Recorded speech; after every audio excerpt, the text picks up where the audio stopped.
প্রথম দেখাতে আপনার মনে হতে পারে অনুশীলনের সময় রিয়াদ হয়তো ব্যথা পেয়ে ব্যাটের উপর ভর দিয়ে দাঁড়িয়ে আছেন, তবে পরক্ষণে দেখা যায় রিয়াদ সোজা হয়ে দাঁড়িয়ে আবারও শুরু করে দেন অনুশীলন।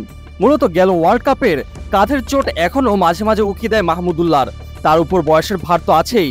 সব মিলিয়ে একটু সতর্কভাবে অনুশীলন করতে হয় রিয়াদকে। তবে তার মানে এই নয় যে অনুশীলনে তাকে ডিফেন্সিভ মুডে সবসময় দেখা যায়, মাঝে মাঝে ব্যাট হাতে নেটে তাণ্ডবও চালান তিনি। যত যাই হোক, বাংলাদেশ দলের মূল ব্যাটিং কাণ্ডারি এবং টাইগার দলে সর্বকালের সেরা ফিনিশার বলে কথা।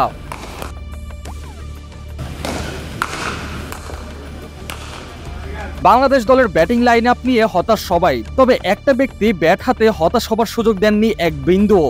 স্ক্রিনে যাকে দেখতে পাচ্ছেন এই ব্যক্তি ব্যাট হাতে বাংলাদেশ দলে একদম ধারাবাহিকভাবে পারফর্ম করে যাচ্ছেন। শেষ ম্যাচে ভারতের বিপক্ষে প্রস্তুতি ম্যাচে ব্যাট হাতে বাংলাদেশের প্রায় সব ব্যাটারি যেখানে ব্যর্থ, সেখানে একাই বুক চিতিয়ে লড়াই করে গিয়েছিলেন মাহমুদুল্লাহ রিয়াদ। রিয়াদের এমন ভয়ডরহীন ব্যাটিং দেখে গ্যালারিতে থাকা দর্শকরা হারের স্বাদ কিছুটা হলেও লাঘব করতে পেরেছিলেন সেদিন। মাত্র 28 বলে করেছিলেন 40 রান, যেখানে 4টি 4 এবং একটি ছক্কার মার দেখতে পাওয়া গিয়েছিল তার ব্যাট থেকে। বিশ্বকাপের মূল আসরে এই রিয়াদের উপরেই সবথেকে বড় ভরসা করছে টিম ম্যানেজমেন্ট থেকে শুরু করে টাইগার ভক্ত সমর্থকেরা। সবকিছু ঠিক থাকলে এই টি-20 বিশ্বকাপেই হতে চলেছে মাহমুদুল্লাহ রিয়াদের শেষ বিশ্বকাপ। শেষ বিশ্বকাপটা অমর করে রাখার জন্য ব্যাট হাতে নিয়মিত পারফর্ম করার বিকল্প নেই এই আসরে। তাই তো নেটে বেশিরভাগ সময় বোলিং কম বরং ব্যাটিং অনুশীলনই বেশি করতে দেখা যাচ্ছে রিয়াদকে। দলের মধ্যে সবথেকে সিনিয়র খেলোয়াড় এখন মাহমুদুল্লাহ রিয়াদ। মাঠের মধ্য থেকেই অবসর নিয়েছে। বাংলাদেশ দলে এমন প্লেয়ার খুঁজে পাওয়া খুবই দুষ্কর। তবে রিয়াদের সামনে দারুণ সুযোগ আছে শেষ বিশ্বকাপটি নিজের মতো করে রাঙিয়ে নেবার। তবে সমস্যা বেঁধেছে টাইগারদের বিরুদ্ধে প্রথম ম্যাচের পিচ নিয়ে।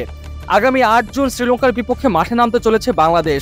তবে ধারণা করা হচ্ছে যে মাঠে বাংলাদেশ খেলবে সেই মাঠের পিচ ধীরগতির হতে পারে, অর্থাৎ ব্যাটারদের রান তোলার ক্ষেত্রে বেশ কষ্ট হবে।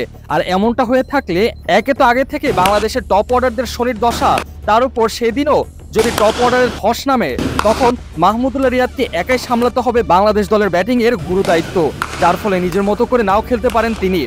এখন দেখা যাক আগামী 8 জুন শ্রীলঙ্কার বিপক্ষে মাহমুদুল্লাহ রিয়াদ কেমন পারফর্ম করেন।